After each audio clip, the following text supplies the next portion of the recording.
Hi everyone, this is Kelly from The Truth in Story, and I'm here to take a look at the Starchild Tarot. Now, these are not mine. These are Patrick's goodies, but he has lent them to me. Well, I just wanted him to lend me this one so that I could check it out, because I have hemmed and hawed over the Starchild Tarot probably since I heard of it, probably from the very first edition. Got back and forth, back and forth, back and forth, back and forth. And so I watched a billion videos on it, and I still back and forth. And so I wanted to try this one out along with the Prisma Visions, which I've already done a walkthrough of, just to see, kind of get a feel in person, since it was so back and forth, if this is the deck that I wanted. So Patrick was very gracious to allow me to do that. Now, I am not going to do a comparison of all three of these. I will put a link to Patrick's in the description box below, where he goes through all three of the decks. I'm not going to do that today. I'm just going to kind of talk about these two quickly, and then go, because these are not, you can't get this. These are the first edition. This is the Akashic, which is the second edition. It's the Akashic version, and then this is the version that you can currently get. So I can't buy either one of these, so I'm going to do a thorough walkthrough of this one. There are many walkthroughs out of these, as well as comparison videos. So let's just slide this up. You can see one of the things that you'll see that I'm very excited about this one is it's gone to more normal tarot size. Not that I mind big tarot decks, because I don't, but it's borderless, which is really definitely where I like things to be. So this edition is the first edition Starchild Tarot, 78 card deck and guidebook, created by Danielle Noel. So that's what this is. It's all three of them are, oops, I had that. Oh, I guess it's just like that. We are all Stardust. They are all in beautiful box. I'm not going to repeat myself. Every single one of these is a stunning box, stunning cardstock. Just everything about the production value is beautifully done. It's a matte finish. It's just gorgeous. So that's across the board. So we're all Stardust, and kind of you hear that with her things. We have the Starchild Tarot, and I'm going to turn my phone off. And along the sides we have the wands, the cups, the swords, and crystals. In this deck are crystals instead of pentacles or coins for the earth. And so we have that on the box, and then the back just has some examples of the cards. Beautiful kind of watercolor theme, and this doesn't say anything in the bottom. So this is the first edition, which came larger size cards. Patrick edged these, so these didn't come edged. The guidebook comes where it fits in the box, but we'll look closer at that in the other one. But it comes where it fits in the cards, because obviously the cards are bigger. And you can see this, there's a star seed instead of a fool. There is a star seed on all three of these, and they're beautiful, but there are differences. That's the same, that's different. So there are differences. If you're interested in seeing what the differences are, again, I'll try to link a couple that I can find in the description, but I know Patrick did it, so that will be down in the description box. So between each one, there are differences. I wish there was a version where you could literally pick out the cards that you wanted from each edition and like create your own perfect edition. The different editions is a conversation that comes up a lot in tarot, especially when there's a lot of differences, because you buy one, right, which, for a decent price. These are independent decks, so they are not going to be cheap. Well worth, I think, the costs of these decks. Again, the production and the cards are stunning, but they aren't cheap decks. And so when you buy one edition and then another edition comes out with significant changes, that kind of makes you, oh shoot, now I'm going to have to buy another one because I love this one, and now this one has significant difference. I need to buy this one. And then a third one comes out with, again, differences between both of them.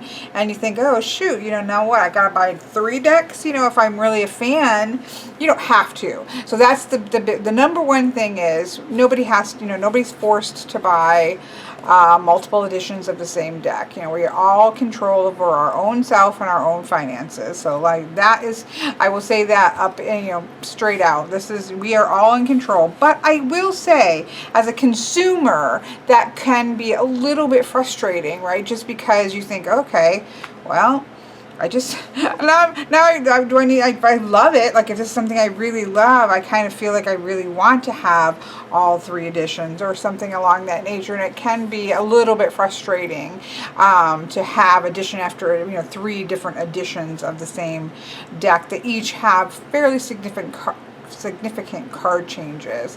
But you know, this is, again, this is an artistic process. I do believe that for this particular artist, I'm not speaking to all multiple edition decks, but to this specific artist, I do think that this is a work in progress. This is a, you know, their baby, so to speak. And of course, I'm not speaking for them, but this is what it feels like, that this is something that they love and that shifts and changes and grows for them. And so, you know, they're always in that kind of artistic mode of continuing to build on and refine what is something that's very important to them. And that is certainly, I think, an extremely valid reason that it's their art child, so to speak. It is their art, and it is their process, and I think that they should be supported in whatever they want to do. And again, we aren't required to purchase any of those, but it is an interesting conversation, you know, whether, you know, doing multiple editions, maybe people that have first editions being able to get the extra cards if they like the new cards. But these all do have significant back changes. I don't know that the sizes are exactly the same between these two. Yeah, so these 2 editions are the same size, but you can see the backs changed. This is probably my favorite of all. They're all beautiful, but this first edition back is absolutely stunning. I don't even really want to look too closely at the first edition because it's just not one you can get. This, I do love this Starchild a lot because she just looks internal with her eyes closed. I love that. So yeah, I'm not going to start comparing them, but there we have it. So so you have this edition, and then the Akashic edition came out, which is the 2nd edition here. And so there we have the book here. I will have to check if the book is pretty much the same all the way through. I'll check on that and get back to you. This one is gilded, absolutely stunning matte gilding, just beautiful. In terms of size, now this is probably a fairly standard tarot size, slightly taller and definitely wider than an average tarot deck, but beautiful. I don't mind that, actually. I wouldn't mind having the larger version. I think it's gorgeous. Some decks just need to be big and beautiful, and that's okay with me. But probably one of my least favorite cards in the deck. So this is the Akashic, and I think the major arcana in this deck and the current deck ends with an Akashic card. No, I guess this one doesn't. Maybe it's just this one. Oh yeah, 79 cards. So it must be in here somewhere. I'm not going to hunt it down because we're going to see it over here. So this one came out as the 2nd edition. Again, has the gilding on the sides, beautiful matte. Same size, different backing, and many of the cards were changed. Again, if you want to walk through or a comparison, check elsewhere. Beautiful box. We are all Stardust on the bottom. Still, we have the same, you know, kind of 3 things with the word Akashic on the crystals so that you can obviously tell them apart. So again, packaging, cardstock, all of that, beyond stunning, just gorgeously done. And then this 3rd edition is completely different because obviously we now have a smaller, more average tarot deck size. The book is a little bit larger, yeah, because it's even larger than the box. So this is actually a larger guidebook, and it doesn't fit in the box. They didn't make it small. They didn't shrink it down even more to make it fit in the box. They kept it separate, which is fine by me. This is an Akashic, so this does build off of that second edition, but it is its own new edition. And you can see the backs are similar to the Akashic, but a little bit different intonation. And if you watch Patrick's video, you'll see that a lot, where a lot of what changed in terms of this deck is tone. And I will say, especially in person, that tone change does help one of the primary problems that I had with this deck and why I haven't bought it as yet, and that is just the overly feminine nature of the deck. Again, nothing wrong with it. People can have feminine decks. You just, if you've watched my channel enough, you know I am really, it's important to me to have a balance of energies in a tarot deck. I don't use tarot decks that are all male or all female. This is not an all female deck. There are men in here, but there are less men than in the traditional tarot. And coloration wise and things, it just feels like a very feminine deck. That is no criticism to the creator. It's beautiful. It's just a personal preference for me. For a deck to be usable, I really want a balance of energy. And I have to say, when I watched the comparisons, and then certainly in person, the color tones of this deck are a much less straight up feminine, and much it does have a different energy to it, and it does feel, the masculine cards feel more masculine, and it just feels a little bit more balanced just because of the color changes. So that's quite interesting how color can really impact us. So this is, you can see there's gilding on the box. Again, it's still Akashic, but it is, you know, the 3rd edition Akashic, and it's borderless and smaller. Again, backs are very similar, just slightly darker. And I don't know if it will show in this particular card. Like I said, I don't want to do a full-on comparison, but I'll just show. You can even see it here. I don't know if you're going to be able to see it in the camera, but there is a deepening of the colors, even in just this very first one, that you wouldn't think would make a lot of difference, but in overall tone it does. And I think some of it is also removing the white border, makes it a deeper coloration even without changing any of the color tones. But it's really, it is interesting to see how those kinds of nuances can make a difference. Okay, put this away. Go back to this one. We Are All Stardust is in the inside, with a different, I really do love this internal box. But they all say We Are All Stardust. But this is probably my favorite inside of the box. The 1st edition is by far my favorite of the card backs. So there we have that. Beautiful, beautiful packaging, beautiful matte finish on the books, beautiful matte cardstock. It's just gorgeous. There's just, yeah, that's just, and the beautiful gilding. That's that matte, absolute favorite gilding. If I had anything gilded, it would be like this.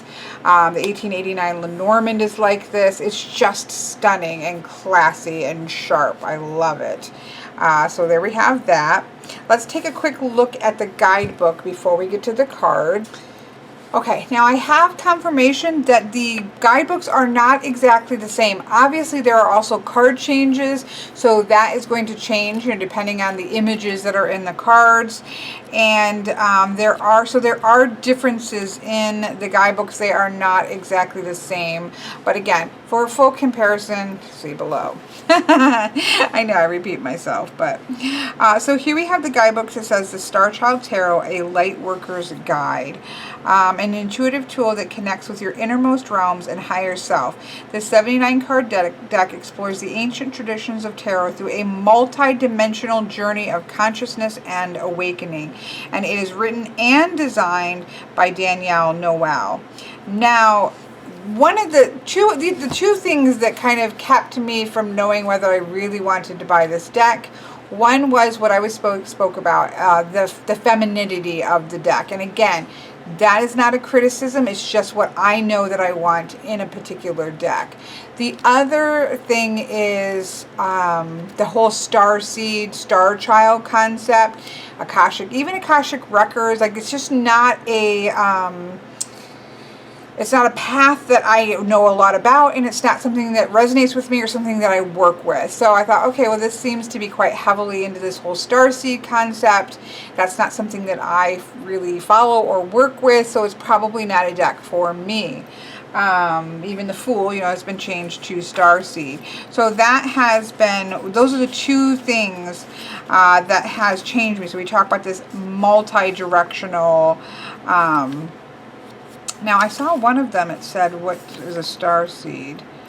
Let me go look real quick.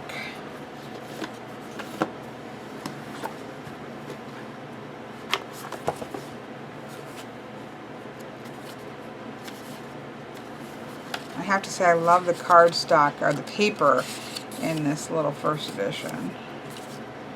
I thought I saw somewhere, Healing with Tarot, reading, cleansing your card, shuffling, reverse card, about starseeds.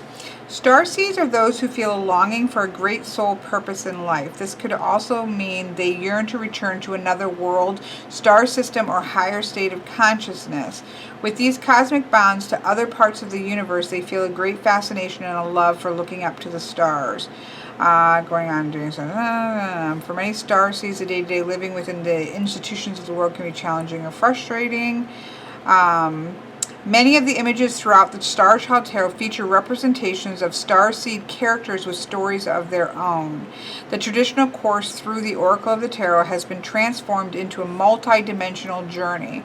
The original 0 card of the Major Arcana, the Fool, has been changed into Starseed, or one who journeys through many lifetimes, forms, and worlds of their own story. So the idea, or the concept of the Starseed, is that idea of somebody kind of who is not only had a past life, but has had a past life in perhaps another star system, not of our own, not from Earth itself. So that's a whole nother dimension, not to be punning, to the idea of reincarnation. And then it talks about this, because this is Akashic version, talks about the Akashic records. The Akasha, or Akashic records, is an infinite resource of collective information, historically known as the Great Library or Hall of Records. It is an etheric repository of the universal consciousness, as well as every thought, action, word, and emotion that has ever taken place.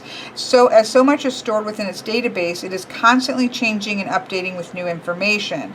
The Akashic records connect with our own unique stories and lifetimes and the experiences we share with others. So these are quite similar in the way that I understand things to the understanding of the collective consciousness, which is something that I do believe in and something that I do believe that we connect with.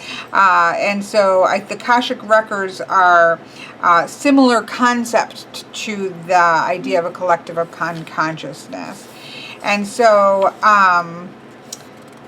so those are two terms. And then, here is the About Starseeds. And it looks to be the same as what we just read. So that is in this deck as well. There is sort of a journal page ideas here, and then it goes into the spreads. We have Past, Present, Future, the Celtic Cross, a Starseed spread, an Akashic spread, and a Metatron spread, which I think Metatron is an angel, I believe, but maybe not. Maybe he's from the Starseed, lore, because there's a whole path of this idea of the starseed. And again, it's not one that I have a lot of knowledge of, or something that I work with. So don't take me as being approaching this with very little knowledge. It explains the major and minor arcanas, and then the suits, it shows the swords for air and mental, the crystals for earth and physical, which I quite like, the wands for fire and spiritual, and the cups for water and emotional. It talks about the court cards. It also then talks about each of the suits more in detail, which I quite like. It also gives you information about chakras, gemstones, guides, symbols, basically the information that you're going to be getting from each of the cards, as we'll see. They talk about the chakra system, but they do add some extra ones on. Now, I do know about the earth and the soul chakras. Those are things that I have seen and I have worked with. I haven't any experience with these 9 through 12 chakras there, so I can't tell you much about that. And then it goes into the major arcana. And so as you'll see, you have a small black and white representation of the card, the number and the name, the message of the card, and then additional like keywords and a reversed meaning. And then you have all these additional keys, which is lovely. So what is chakra? Is it related to gemstones, astrological connections, symbolic connections, as well as guides? Some of these seem to be angels, some of these may be saints. So we have Metatron, Raphael, Uriel, Raziel, Ashtar, Command, which I think is a starseed thing, a Sonnet Kumara, Almora, and Saint Germain. So you have those guides going on there, and she does have a section here. Let's just take a look and see. Where did I see that? Which was going to kind of tell us more about what, there we go. The guides are comprised of spiritual teachers, ascended masters, and archangels. So that's who you have in the guides. So quite a lot of information. The information on the actual card isn't a lot. Let's just read this. Oops, let's go back to the starseed. Let's just read this first paragraph so you can get a feel for it. Starseed is the archetypal spark of your being, which journeys throughout the many lifetimes, forms, and worlds of your stories. With each incarnation, you will gain a greater universal truth, and with time, an understanding of who you are at this core. Remember, you are a spiritual being in physical form. Do not be afraid of the journey ahead, as leaping into the unknown is part of a path in discovering your own truth. You are safe and free from judgment, and each choice you make will help you navigate forward. Detach yourself from any potential outcomes or expectations, and these may change at any given time. I do like that. Every time you make a choice, you alter the course of your story. How are you going to write the book of your life? How are you connecting with the light that exists within you? Movement, freedom, experience, innocence, journey, hopes, dreams, inner child. So you can see with the keywords that this is quite the Fool energy, right?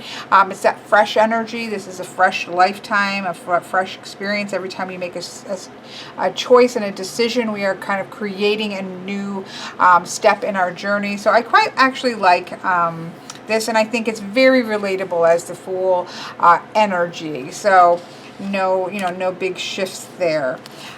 So then the guidebook, of course, continues through all of the cards, and then at the end you have the characters, which list, because a lot of this is a photo manipulation deck, which is another, maybe third reason why I haven't purchased it. I'm not big on photo manipulation decks, or even collage. So kind of like photo manipulation / maybe digital collage, and it's just not an art form, although I think she does a stunning job. It's not particularly an art form that I am attracted to, so that's another reason. So there's just all these little reasons why I haven't taken the plunge, but I thought, you know what, I need to actually give this a try before I can make that decision. I have to say, I've worked with this a little bit before I put them in order to do this, and I've been pleasantly surprised. So anyways, it shows light workers, aka models, who are featured throughout the tarot. Many of them are intuitive healers, teachers, readers, and spiritual guides. I feel extremely blessed to have connected with them, and they have added a truly remarkable energy to the entirety of this deck. So that's really great. So it lists all of them, and even where they have like blogs and things like that, she's listed that information there. So I think that is really, or like here, where the lion was, they listed who shot the lion, picture of the lion, and the chariot, who shot the picture of the horse. So I think that's fantastic. I love that. It's just kind of supporting the community. And then it has a final thank you. at the end. So really nice guidebook, beautifully done, a lot of information packed in there, and so there we have it. So now let's take a look at the star of the show. Again, here is the backing, beautiful pastels, beautiful pinks and purple tones, I feel like, to this whole deck.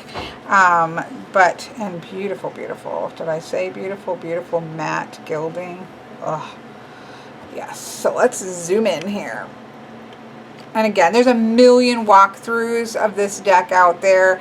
This is really more for me, and if I'm already going to do it for me, I figure I might as well share it with you. Okay, so we already talked about Starseed. I think it's beautiful. Again, it's definitely photo, photo manipulation, but look how gorgeously it's done. There's like some geometric symbols that are also in here. There's a lot of things going on, and it's really blended in an absolutely stunning way. So here we have number 2, the Magician. I think this has stayed relatively the same through. I'm not going to, I'm going to try to guess something. Oh, I don't know. I'm not doing a comparison, even though I'm tempted. I'm like, there's no point. There's many out there, and you can't buy the other two. So there's not any point for me to redo what's been done. So here's the Magician. It's the Magician. It feels like she has like one of those long cigarettes in her hands, but I'm pretty sure that's a wand. So the Magician is a female here. So this is a traditionally male figure that has been changed to a female.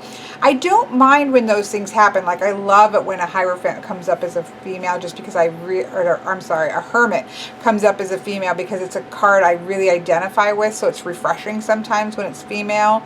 But if there's too much of it that gets done, then I feel like it actually changes the balance of the deck. So, we'll see how that ends up playing out. But there's the Magician. Here we have the High Priestess. I think it's stunning. Again, lots of purples and, pastels, lots of pastel colors. Although I will say again, with this 3rd edition, I don't know if it really picks up on camera, but with this 3rd edition, there is a deepening to the colors that is really gorgeous. But this is beautiful. I do really love this white tiger here is awesome. We do still have the pillars. We can see a crescent moon there, which is traditional. We have a crystal, almost like maybe she's accessing the Akashic records, which would take the place of the Torah or a scroll or a book that sometimes we see with the High Priestess. So I think this is a really beautiful High Priestess. Same thing with the Empress. How beautiful is she? She looks like creation itself. We can see, even though again it's all pastels, we can see color-wise, it's not like greens and lushness, but you can see all of this floral growth here. She just looks like is it Belinda, the Good Witch of the West, in the best possible way. She just looks like creation. I do love the moons over the head. And again, you can see like geometric shapes and things within the colorations that are really beautifully done. That's a really gorgeous card.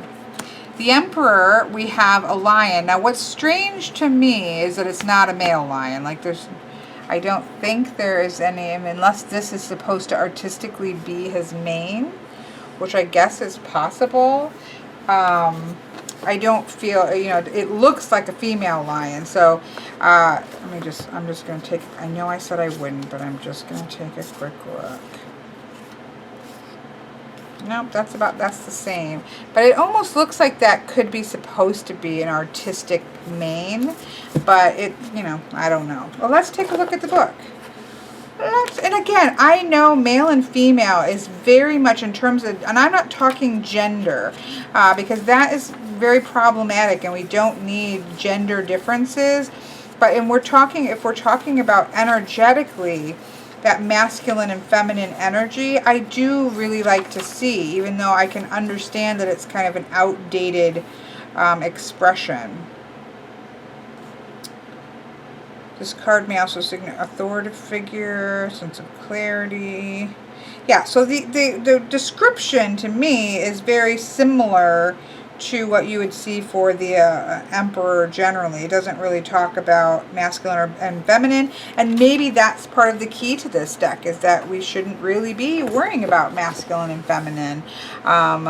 But, you know, when there's decks that just have all females, now this is an animal, so that's different, but when you have just all women in it, it just, for me personally, doesn't resonate, even though for a lot of people that really does, and that's fantastic. This is more me, you know, we're kind of looking twofold at the deck as a whole, as well as the deck in terms of how, whether or not I think it would work for me. So, here we have the Hierophant, which is, again, this has been changed to a woman, and so she has almost like, again, I feel like maybe she's accessing the Akashic records here with this crystal in her hand, which would go along with the idea of the Hierophant and learning. I don't necessarily hold any masculine energy to the Hierophant as much, so this one's like, okay. But again, if they're all that way, then it just starts to get overly feminine. So we're going to keep going. Here we have the Lovers. Again, this is probably my least favorite card in the bunch, and it's just purely aesthetics. Again, I have a little bit of a struggle with photo manipulated decks anyways, and then this one just, I don't know, it's not my favorite. It's not horrible, and by any means, I wish they were looking at each other and looking more connected versus some cards I really like to have looking out of the deck, but I feel like in the Lovers card they should be looking at each other. So there's something a little bit odd about them looking out at me. Maybe that's what I'm thinking. I think this is an absolutely stunning Chariot card. This one has obviously no gender in it. It just has a beautiful unicorn, but it's very powerful. Again, she attributes the horse, picture of the horse with somebody. You know, this to me is seamlessly blended. It's absolutely gorgeous. To me, her art is unparalleled. It's just whether or not that particular resonates with you.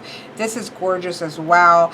Justice really could be slightly gender neutral, but I do think for me looks feminine and looks very, I love that we still have the scales and the sword traditional things there, just because I love the Justice card. We have Justice at 8 and Strength at 11, which is something I also do like.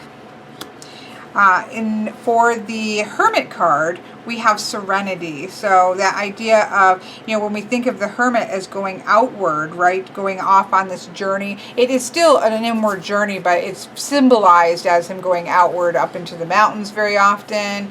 That is really clearly going inward, and I really like that because that is sort of the purpose of this deck. I think that works really well with that. I think it's really beautiful. Again, we do have the traditional, what would traditionally be a masculine figure being changed for a female figure. Here we have the Wheel of Fortune. This one's okay to me. You know, it kind of feels like a movie, or not movie, like a magazine model posing and things. I do like the geometric shapes. I almost would have just liked to have the geometric shapes in the background more prominent and just have nobody in it. But, I mean, it's beautifully done. Some of this is also probably just because I'm old. I love the Strength card is, I think, beautiful. Very, you know, obviously now that is a masculine lion. And I do like that because you've got the masculine feminine combination that we often see in the Strength card. I think it's just beautiful. Not my favorite Hanged Man. I really do like a Hanged Man, right? I do actually like to have that, but I do think it works. That idea, it almost has that a kaleidoscope effect, and so that idea of gaining perspective, and the name has been changed to the perspective. As you'll see, you know, Hermit being changed to, there are some name changes to the deck. But I think perspective for me is a key part of the Hanged Man. You get a little bit, not as much of the surrendering to that perspective change, but I do think that this works. I actually think this is a really cool card. So this is number 13, which would be Death. There are many decks that change to transformation, and so that works with me. I don't mind and actually prefer traditional titles, but I don't mind people changing them either. I think that this stays within the context of the traditional cards, and yet it brings it into more modern, and that's okay. As I've said with other decks that have greatly changed the system, even if they're not ones that I may or may not use, I don't think there's anything wrong with the conversation continuing. I don't believe in the 14th century when, you know, we have the Sforza or something, or it would be the 15th century, but you know, when we go back to the original tarot, when we see this structure, I don't think the conversation just halts there. I do think that we can continue to grow and develop and continue this conversation with tarot. And this is one artist's conversation with tarot. And I really like that and respect that. And I like that you can still, with her changes, you can still see the structure, the original structure behind it, which is lovely. Here we have Temperance, which I think is beautiful. I really like the positioning of her hands. I feel like there is an energy exchange between the cups in her hands, so it seems very energetic. I actually quite like this Temperance card. We have Oppression for what would be the Devil card. Again, while I really have come to peace with the Christian concepts in the major arcana and can work with them, I do, you know, originally when I learned tarot, I did use a Welsh deck that didn't have sort of Christian constructs like the devil in it. And so I think Oppression, I do like the veiling. You're not seeing clearly sometimes. I see it as abdicating authority and the oppressive nature of that. So I think that that works, and it's a really cool picture. Here we have the Tower. We can see the lightning crashing here. We don't see it traditionally like hitting in flames and people falling out, but we do have a tower and we do have a structure, and we do see almost a movement here. We do have the person that looks to be sitting at the bottom here. My eyes aren't the best, but I think that's a person just sitting there, maybe having figured out to get out of the tower before it falls over or gets catches on fire. But it's very clearly the Tower. Here we have the Star card. There's another Star card that I absolutely love. I don't know if it's from the first edition.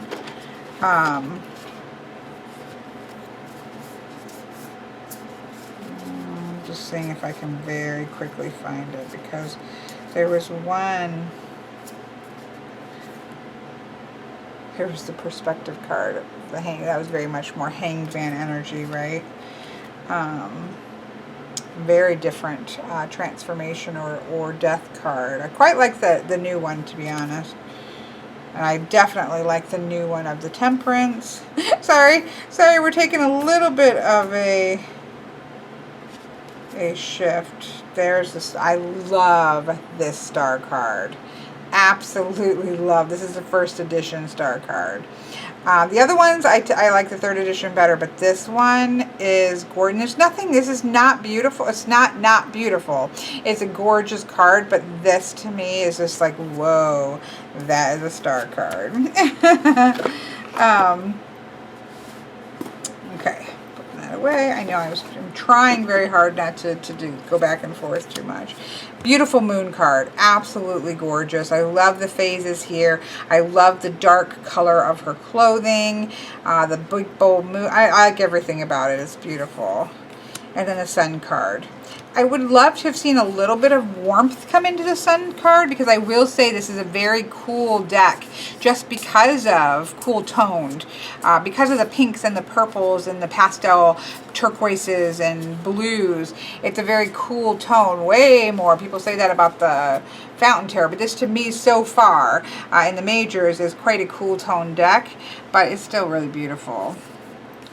And then number 20 is the Awakening, which I quite like. That, you know, the Judgment card was one I never liked because it's a very specific, you know, notation to a specific event in Christian, where you're kind of going to the judgment seat of Christ and being judged and found lacking or not.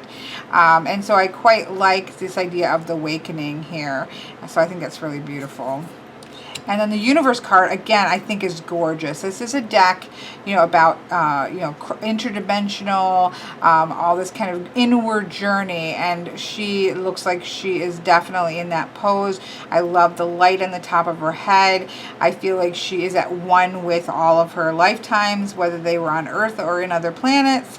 And I think it's beautifully expresses a universe card for this deck.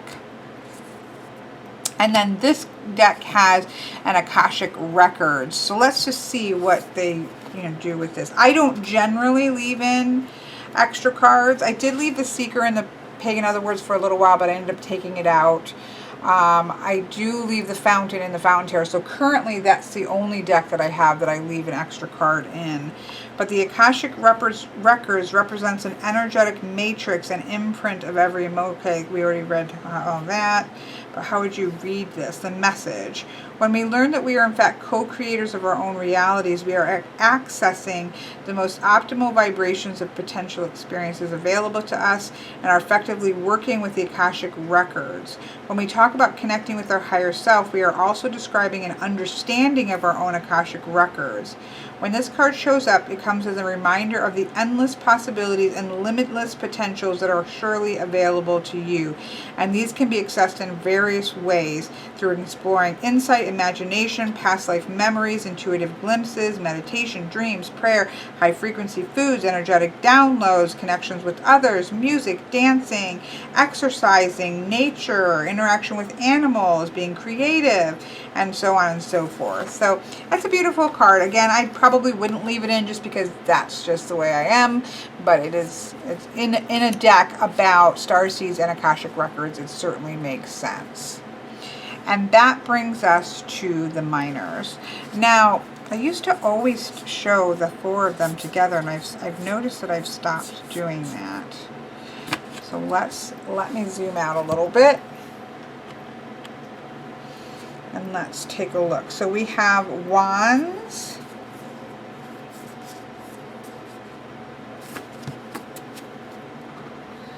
And we have cups.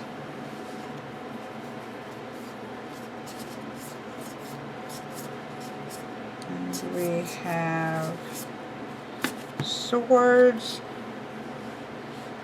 And we have crystals. So you can see that they all have a very similar feel, which I quite like, with this white overlay of graphics, which you don't see a lot of, if at all. It's very subtle in the major arcana.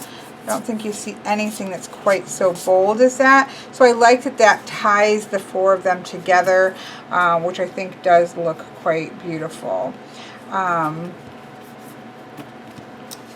This out of the way. Okay, so very beautiful. I love it. I'm going to start, of course, with my, well, fire there. I'll do it my geomancy order. We go back in. I love this ace of wands. I liked all the aces. I think that they express the energy of the suit very well. Here we have the Two of Wands. I really love, I've seen, you know, I've obviously seen these decks. And I really love the pip style ones. I mean, love them. Like, I wish she would make a whole deck based on her pips. The pips that don't have people in them are absolutely stunning, and so I wish all of the pips were that way.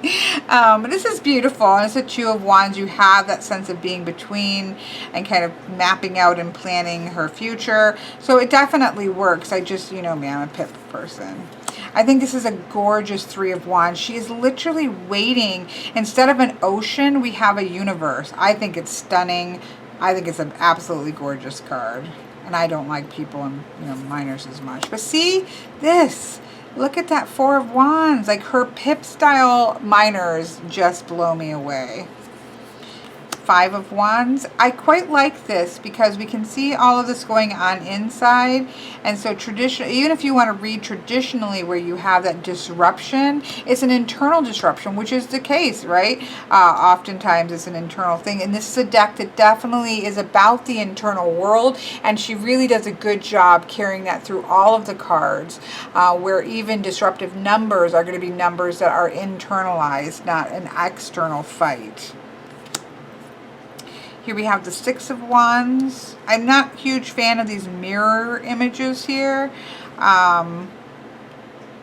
but you definitely get a sense of harmony with mirrored images. I do quite like this. You know, it's definitely, again, very kind of magazine. All of the figures are quite beautiful and very kind of magazine, fashion magazine beauty, so to speak. Although there is some diversity, which is nice, and she looks like a blue person, which I quite like. But I do like this one. I feel like they're standing together here. Here we have the Eight of Wands. Definitely very, you don't see that kind of shooting across. It's definitely not like a Rider-Waite-Smith style to the deck, although some of them are recognizable. It doesn't seem to be attempting to be Rider-Waite-Smith, and that to me is perfectly fine. I mean, might mean working with the guidebook a little bit more. Let's just see if this has got similar keywords.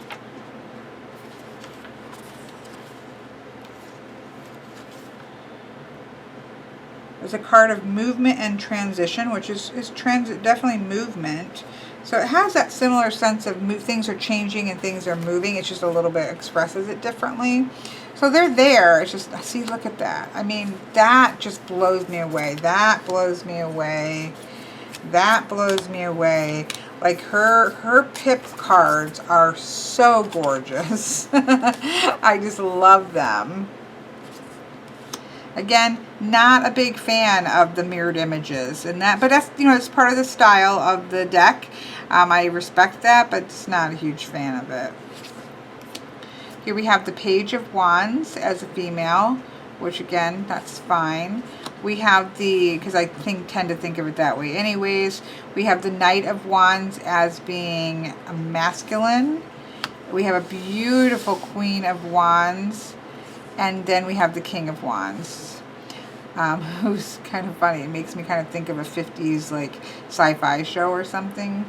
Like, you know, what I want to say, help me, Will Watt Robinson, whatever that one is. And so we do have traditional titles, Page, Knight, Queen, and King, which is a little bit interesting given the changing titles, and certainly a very different energy to that. I would have thought perhaps that they would have changed the, or that she would have changed the court cards as well, but she did not. We have the traditional one. Oh, still just love that. It's beautiful. Okay, quit babbling, Kelly. So now we're to the beautiful swords. Ace of Swords. Two of Swords is gorgeous. Three of Swords. We don't at least have a heart being stabbed. I quite like that. I like the coloration on this one. The Four of Swords. I would love the traditional resting, but I guess I feel like you do have a little, again, I said, sort of a beautiful fashion energy to the cards, which, again, not a criticism, just doesn't always quite speak to me. Here we have the Five of Swords. Again, we don't have that idea of conflict here that you normally see with fives. Let's just take a peek and see what she's doing here. A state of entrapment or negativity that has been self-inflicted. So it's kind of a trappy feeling like which we would normally see in the Eight of Swords. So we'll see what comes from the Eight of Swords. We have the Six of Swords is stunning. I love the Six of Swords. Again, give me a whole deck like this. Maybe I think there's a Moonchild coming out. I would love to have the Moonchild be like all pips like this. They're so gorgeous. The Eight of Swords.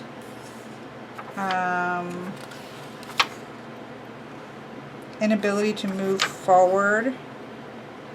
She kind of looks really comfortably just lounging there.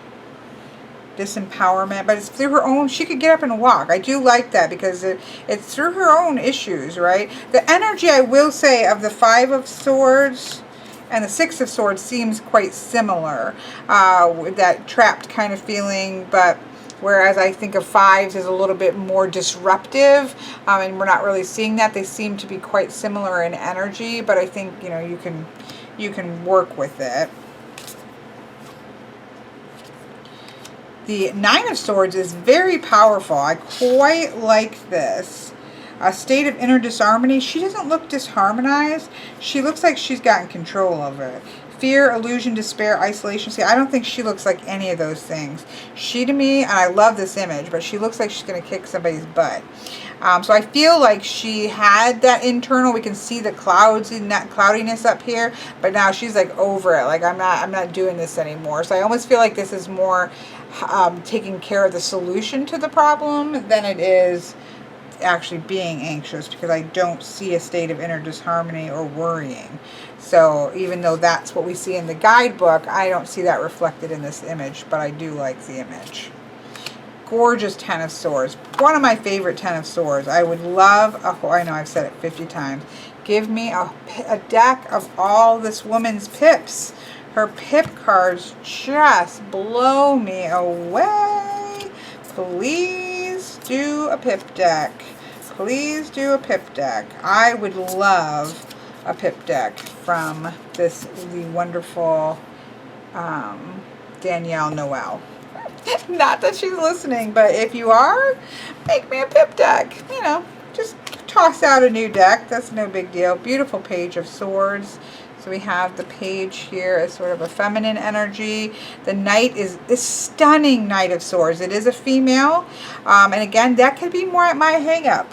Just for me personally, I really like the courts to have, you know, male. I really prefer, my ultimate preference is female page and queen, and knight and king as that kind of masculine energy.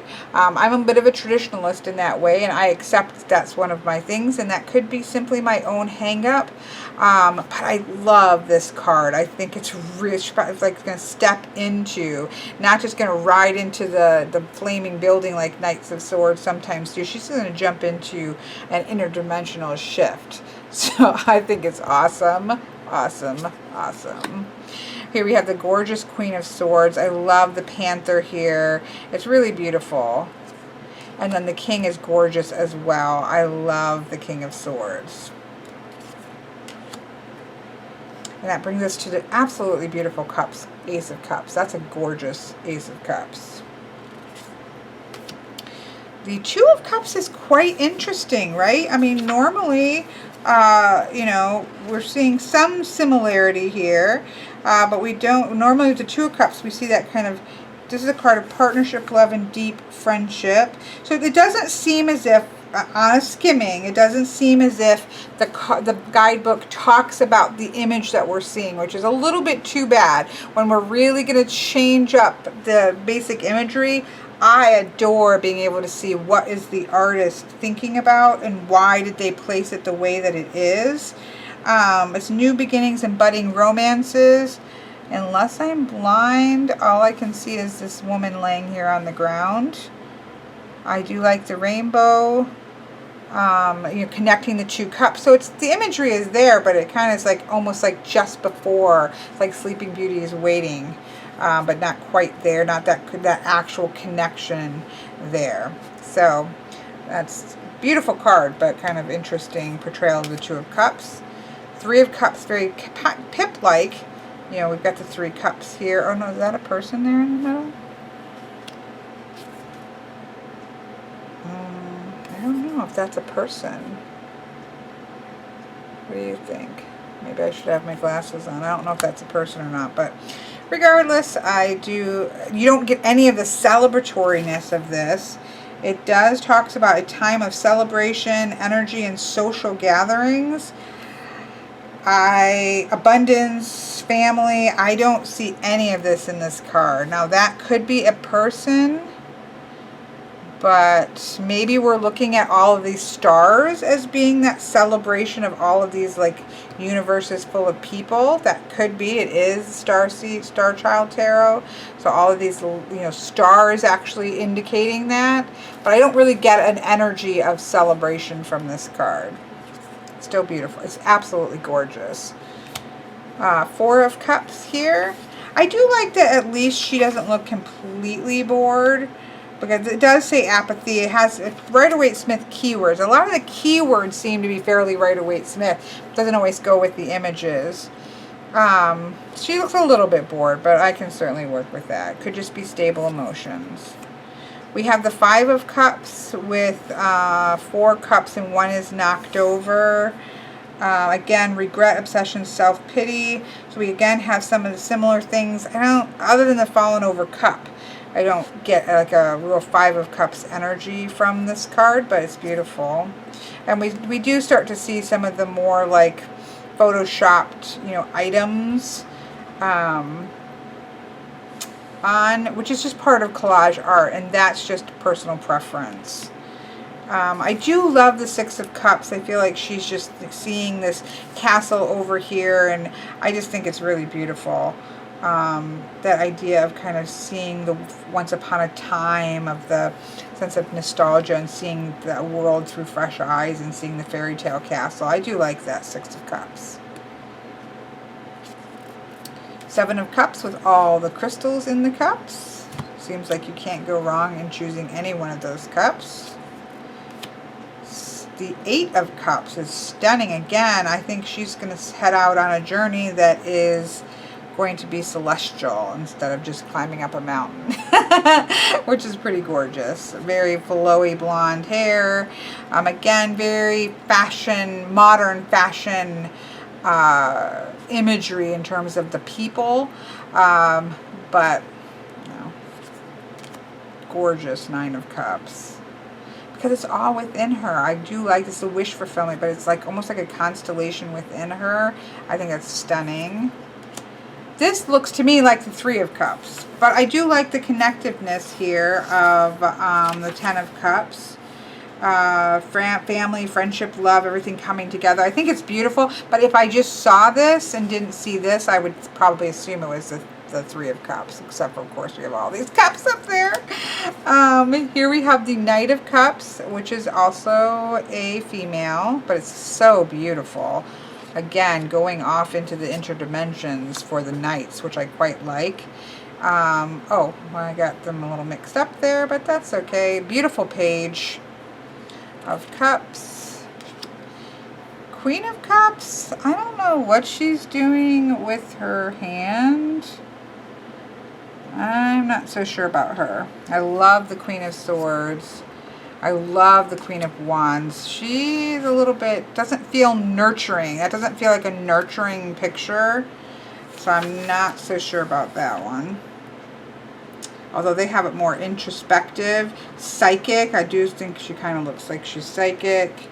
But it's expressive and nurturing. I don't really see that in this card so much. I love the other queens, and he's pretty cool. Very awesome. King of Cups. And that brings us to the last suit, which is the crystals. We have the Ace of Crystals. Beautiful Two of Crystals, although it kind of looks like 3. Just saying. Just saying. Just to take that little one away. So it's quite obviously just 2. I don't, when it says 2 and then there's 3 like that so clearly, it's like, okay, well, just erase that one, but it's beautiful. 3 of Crystals, so this would be the 3 of Earth or Pentacles. Let me find the crystal suit. Which is generally about learning.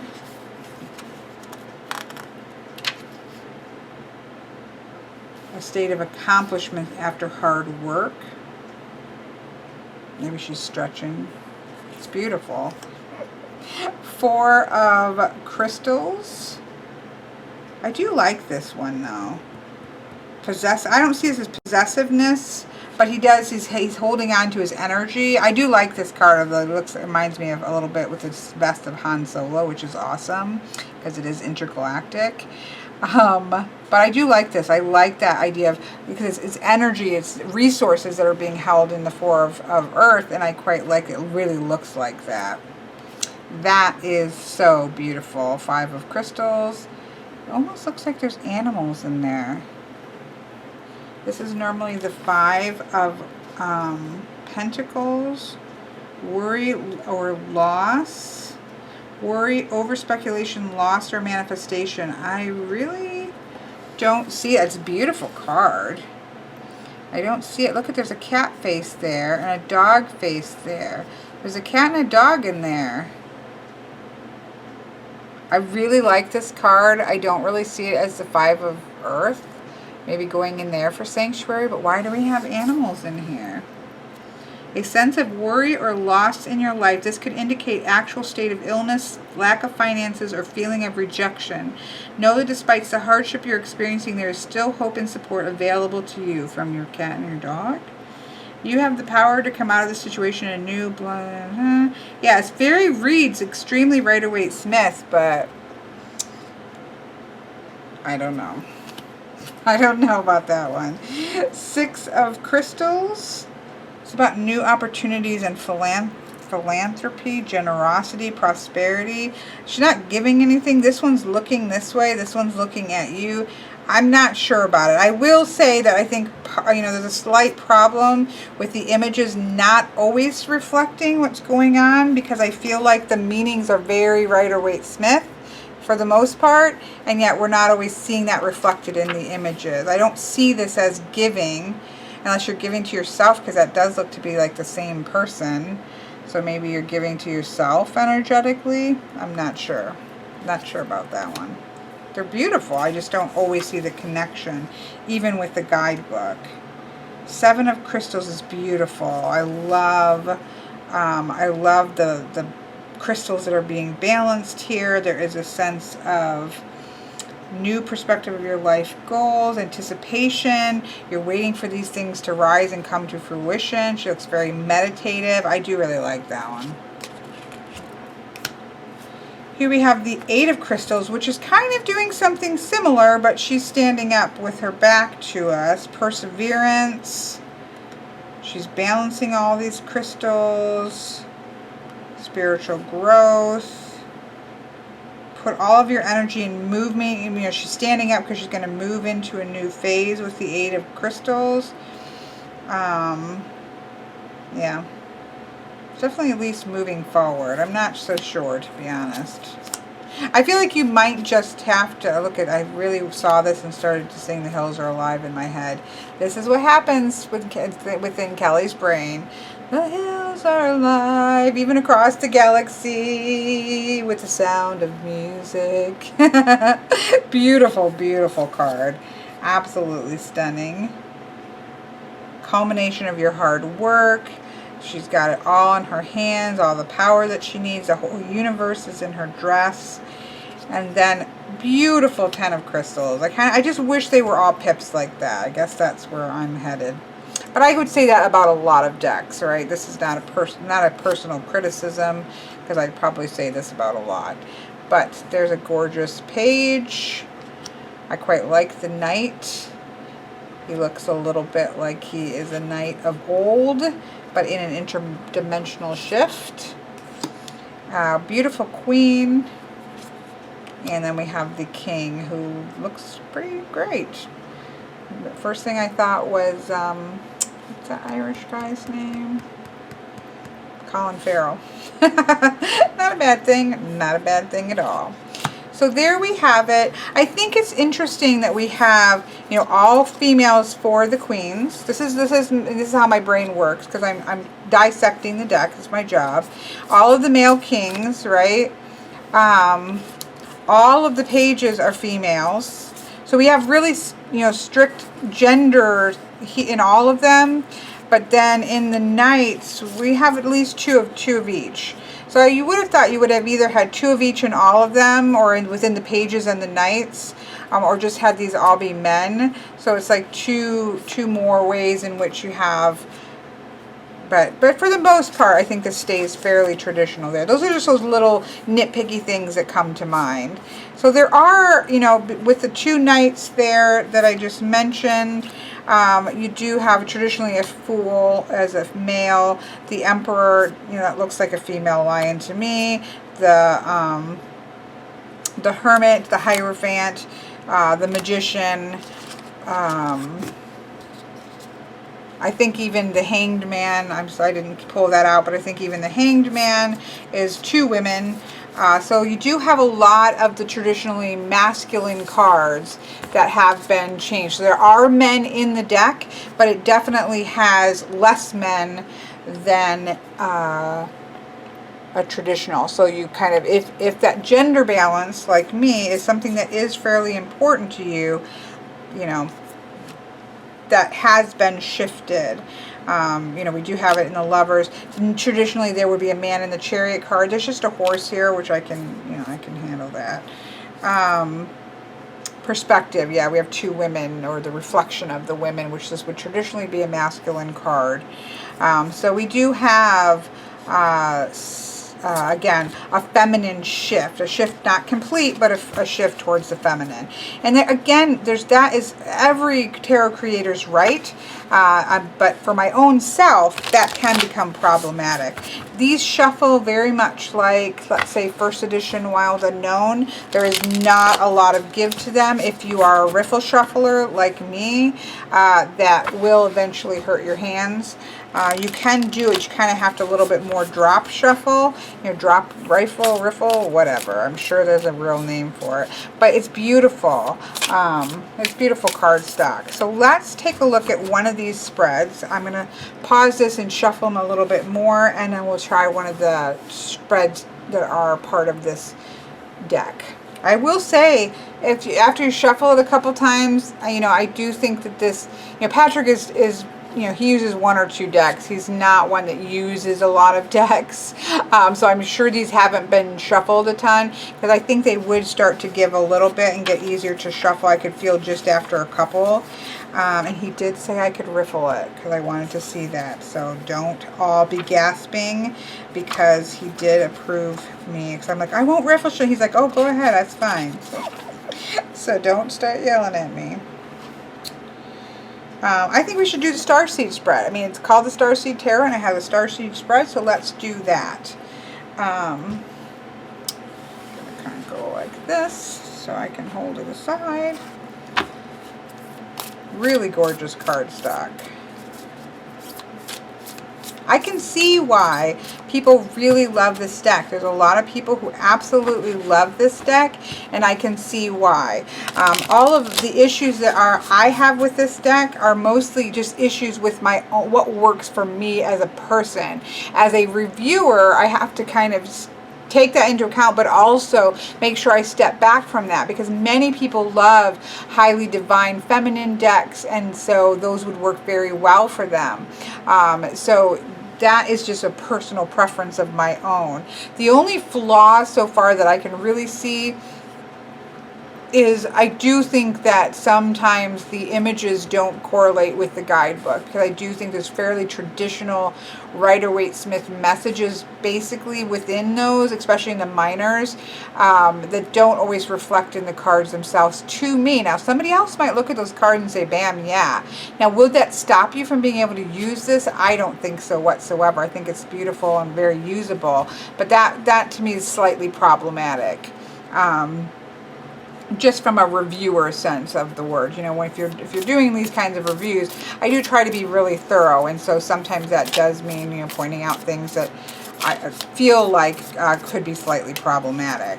But overall, this is really a beautiful deck. So let's see. Underlying situation is the 7 of Wands. This is kind of funny because this came up for me in a reading about the throat chakra, I believe, just yesterday. So that's kind of funny that that would show up, and I know what that's about.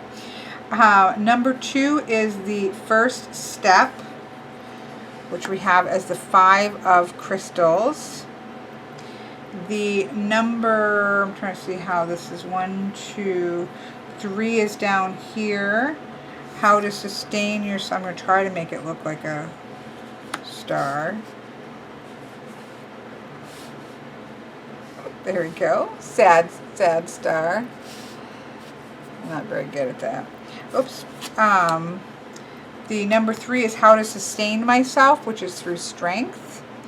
The first step is 5 of crystals. I would say, you know, ask for help, reach out to others, which makes sense in the situation. And same thing with the strength card. Number 4 is what did I need to learn? And it's the star, to have faith and trust in myself. To trust, to have hope, to not lose hope even when there are difficult situations that are weighing you down. And number 5 being the outcome. Now we could choose the bottom, which would be the Akashic records, finding everything you need to know. But we have the outcome as the Tower. I actually quite like the outcome as the Tower. I know people don't like the Tower card, but the Tower is that moment of, okay, some things got shook up. There was a difficult situation that was hard to deal with and frustrating. It's about, you know, much as I'll go into there.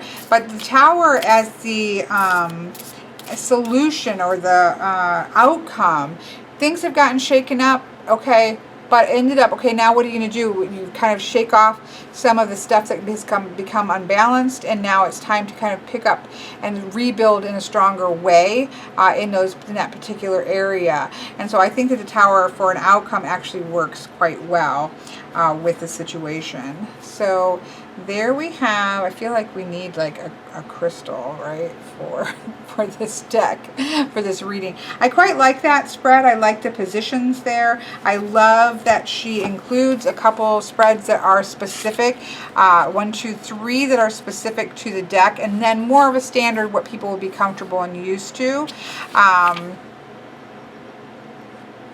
I like the you and your power external. I like some of the wording even for the Celtic cross. So I quite like that we've got spreads specific to the deck. It's a big plus for me. And I quite like this one. This is one that I could see myself using again. So there you have it. This has been a look at the Starchild. I keep wanting to say Starseed Tarot. The Starchild Tarot. This is the Akashic 3rd edition, I guess. I don't know if it's labeled as the 3rd edition, but it's the Borderless one. This is the one that you can currently buy. It's quite beautiful. Some of the issues that, for me personally, are still there after redoing it, but I have to say that there's something very compelling about this deck, and there is sort of a watery, high priestessy feel to it that is quite tempting to me. So we'll see. I'm going to do some readings with it, some more readings with it, and I'll see what I come up with, whether I end up purchasing it or not. But there is definitely more than I expected, more of a draw for me personally than I expected to. So that's kind of interesting. We'll see. You know, I've been trying to check in once a month with decks that I've done walkthroughs of, and I will make sure I let you know how what I end up doing about this. So I hope you all have a wonderful night, and thank you for watching.